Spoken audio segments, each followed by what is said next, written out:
Babe, sorry ha, medyo mahaba lang yung pila sa CR. It's okay. Order na tayo. Sige. Stoy, order na kami. Isang sisig, isang salad, isang carbonara, dalawang...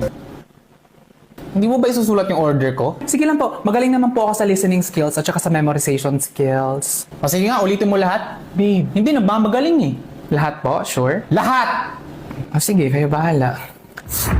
5 minutes ago, dumating kayo sa restaurant na to, tapos dumiretso na kayo sa table ninyo. Pero nag-excuse muna si sir sa inyo, ma'am, kasi sabi niya na magsi-CR siya. Pero ang totoo, dumiretso ka sa parking lot kasi may tumawag sa cellphone mo na ang pangalan ay Paring Mike. Pero nagtaka ako, ma'am, kasi Paring Mike yung name, pero babae yung boses. Ang sabi ng babae sa phone, "Love, saan ka na?" Tapos sabi niya po, "Love, nakipag-meet lang ako sa ex ko for closure." Tapos ang sabi po ng babae sa phone, "Okay, love, please don't forget about our dinner later."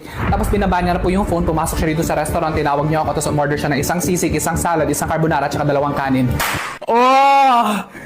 Oh, di ba sir, sinabi ko na sa'yo na level up talaga yung memorization at saka listening skills ko. Ano ka ngayon?